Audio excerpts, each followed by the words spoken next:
Buenas tardes a todos. A continuación vamos a exponer sobre la alúmina. La alúmina, que es un material ampliamente utilizado como cerámico. En esta ocasión nuestro grupo de trabajo está conformado por Nicolás Contreras, Edgar Medina y Luis Castillo, quien les habla.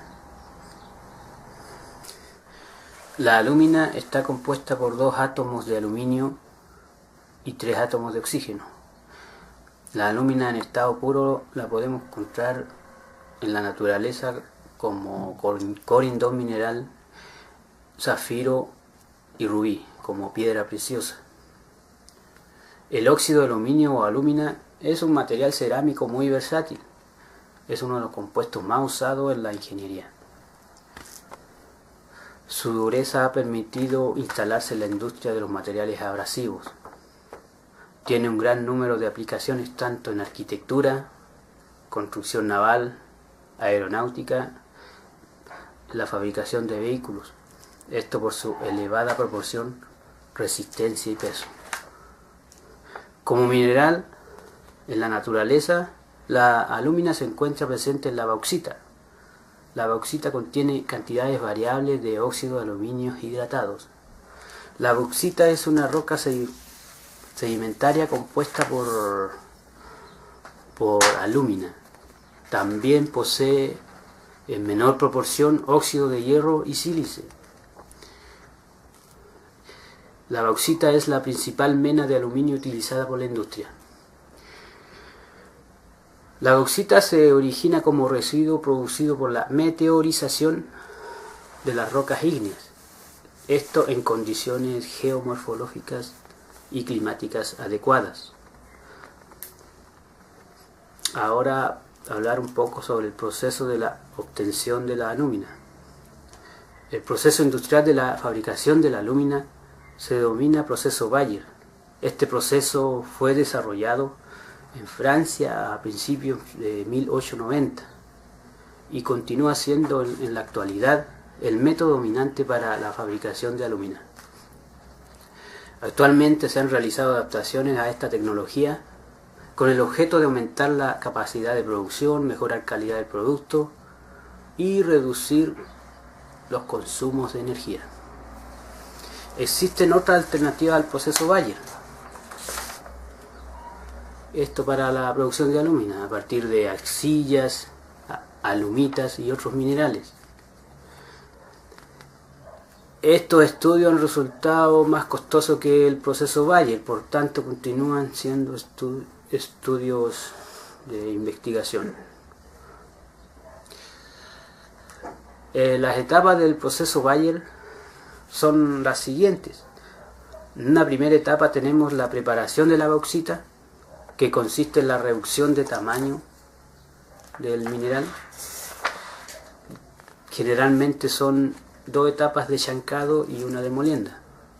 En la etapa de molienda se espera obtener un producto menor a 100 milímetros.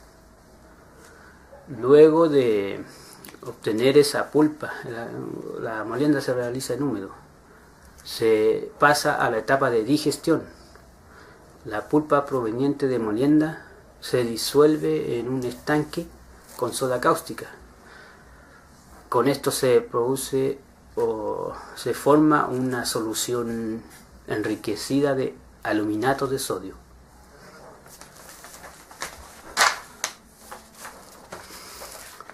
La pulpa de aluminato de sodio es transportada a un espesador de rastras, donde las partículas que no son disueltas en el proceso se van depositando gradualmente en el fondo para ser separados de la solución.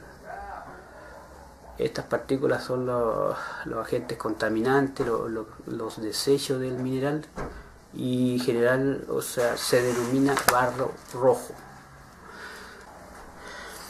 La solución rica en aluminato pasa a una etapa de filtración de seguridad.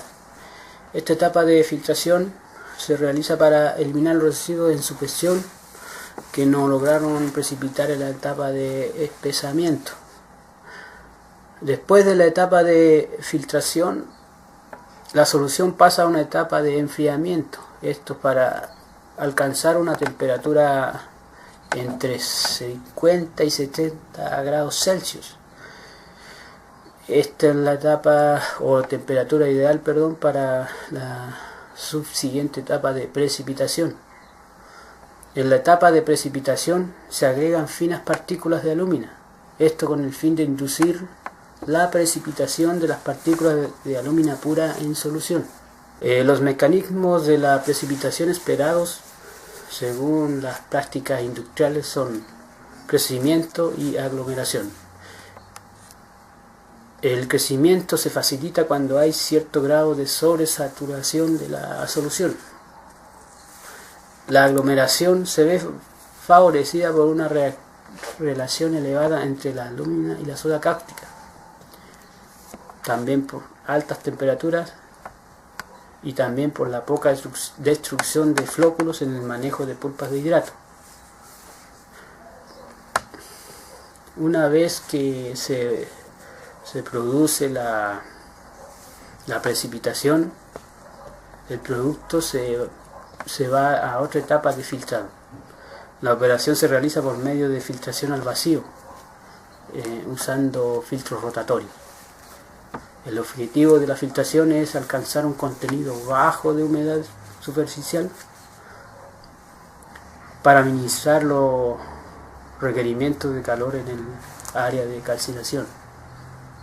Por otra parte, se persigue lograr un contenido bajo en soda cáustica para minimizar pérdidas y reducir la contaminación del producto. Finalmente, el hidrato se somete a secado y calcinación. Una vez seco el producto, se contacta a una temperatura entre 900 y 1200 grados Celsius y de esta manera se obtiene el producto final, que es la alúmina. Bueno, esto ha sido mi presentación. Ahora continúa Edgar Medina. Procesos de manufactura de piezas de la alúmina. La relación entre el proceso y las características es especialmente crítica para la cerámica estructural avanzada, porque el éxito del proceso requiere de composiciones y microestructuras cuidadosamente controladas. La fabricación se realiza generalmente en 4 pasos. Primero que nada, el proceso de polvos. Segundo, la consolidación o conformado. Tercero, la densificación. Y por último, el acabado final. Los polvos de partida tienen que ser químicamente puros y de granulado fino. Entonces, dependiendo de los procesos de conformado y de densificación que se utilizarán y de las características de las microestructuras finales deseadas, los polvos pueden mezclar con varios aditivos. Por ejemplo, los aditivos se pueden utilizar para mejorar la fluidez del polvo en seco para permitir un mejor llenado del molde. Los plastificantes se pueden agregar para mejorar el conformado de las mezclas del polvo. Para ciertos tipos de operaciones del conformado, los ligantes se agregan casi siempre en mezclas del polvo, especialmente en las previstas para el conformado en seco, para mejorar la adherencia de las partículas finas del polvo y dar fuerza a la parte verde. Bueno, la parte verde se refiere a los polvos compactados formados por cualquier proceso que todavía no se ha realizado una operación de densificación. Los aditivos de sinterización son también necesarios para los materiales covalentes, particularmente los no óxidos, y para mejorar los radios de densificación.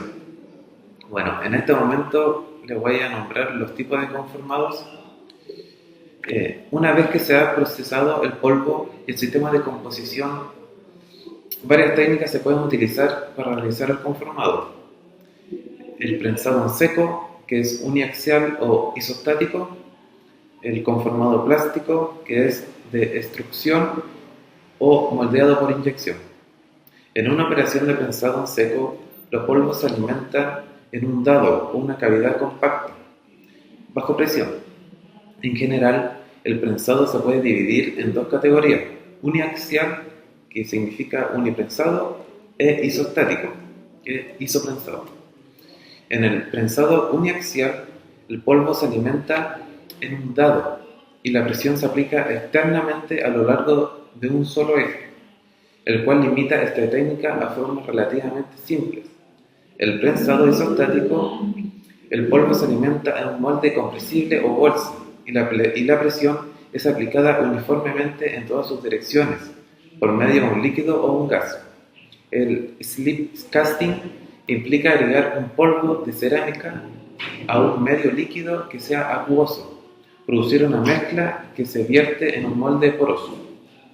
Transcurrido un tiempo, el agua de la mezcla es absorbida por el molde y el resultado es una cerámica sólida. Esta técnica es lo más conveniente para la producción a bajo volumen, de forma relativamente simples, y se ha utilizado tradicionalmente para los componentes huecos o tubulares. Los avances del conformado de mezcla, material del molde y diseño del molde han dado lugar a un slim casting más rápido, permitiendo obtener piezas de sección transversal más gruesas y formas más complejas. Para un conformado plástico, el polvo de cerámica se combina con los plastificantes tales como resinas termoplásticas y otros aditivos para hacer una mezcla que sea deformable bajo presión. Esta mezcla se calienta levemente, mejorando la plasticidad y se obtienen piezas por extrusión o moldeado por inyección. La extrusión es un proceso continuo que permite obtener un alto volumen de piezas, pero se limita a la forma en que se tiene una sección transversal constante. Ejemplo, las barras y tubos. El moldeado de inyección es un proceso de alto volumen, capaz de producir formas complejas, por los costes de los útiles de los moldes que pueden ser muy altos. Sin tener en cuenta el método de consolidación usado, la parte formada o verde debe experimentar generalmente un proceso de quemado antes de la densificación, para quitar los ligantes de los plastificantes y otros aditivos descomponebles que fueron agregados en las mezclas. Propiedades generales de la alúmina. Dentro de las propiedades de este material se encuentra que posee una alta dureza, es un excelente aislante eléctrico, posee un bajo coeficiente de dilatación, una excelente resistencia a la corrosión, bajo coeficiente de fricción, una resistencia a las altas temperaturas, una alta conductividad térmica y a la vez una alta resistencia mecánica. Dentro de las propiedades eléctricas encontramos que posee una resistencia dieléctrica entre 10 y 35 kW por milímetro, una resistividad de volumen mayor a 1014 ohm por centímetro. Dentro de sus propiedades físicas encontramos que posee un 0% de saturación a la absorción de agua, una densidad de 3,9 gramos por centímetro cúbico, una porosidad aparente del 0%.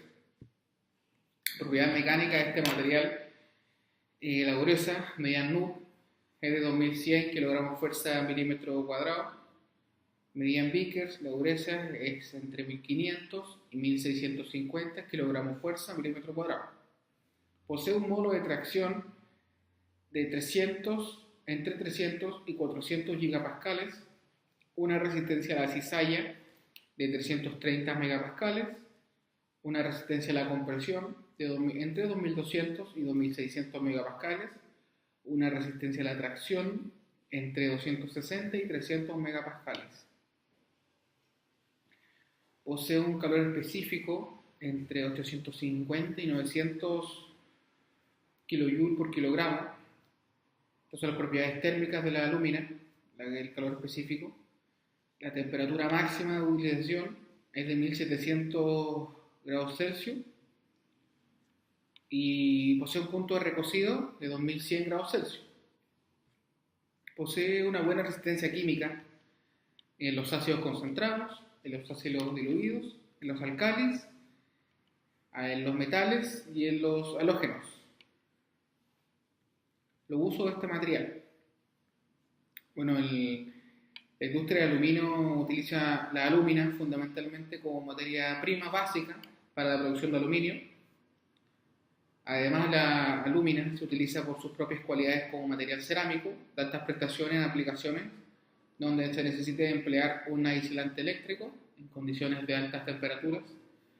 o buenas propiedades tripológicas, como los siguientes ejemplos que daré de los usos de la alúmina, que sirve como un aislante térmico y a la vez eléctrico para la parte superior de las cubas electrolíticas, como revestimiento de protección para la oxidación de los ánodos de carbono,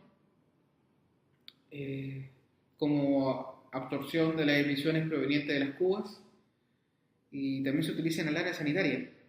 En las prótesis dentales se utiliza como base de la estructura de las coronas y puentes, debido a que proporciona una gran dureza y resistencia, y también estéticamente da buenos resultados gracias a su color blanco.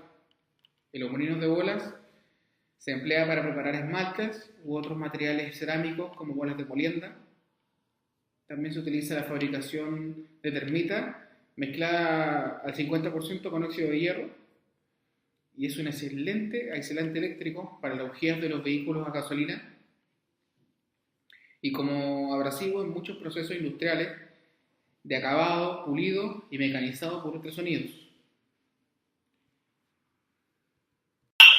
Como conclusión, en este trabajo esperamos brindar a la comunidad universitaria un poco más de información acerca del óxido de aluminio, conocido como la alumina, su obtención y sus características. Con la investigación encontramos que la alumina es un material sumamente útil y que es relativamente barato, sin el cual no existiría el acero como lo conocemos, ya que se usa como refractario en sus hornos y moldes. El óxido de aluminio dio forma a la industria, al formar algunas piezas y refinar el acabado de otras, para que el desarrollo humano continuara. No cabe duda que la alumina seguirá siendo útil por mucho tiempo, ya que es un material natural y debido a que existen varios reemplazos sintéticos, pero lo son muy caros. Su uso seguirá siendo muy extenso. Muchas gracias.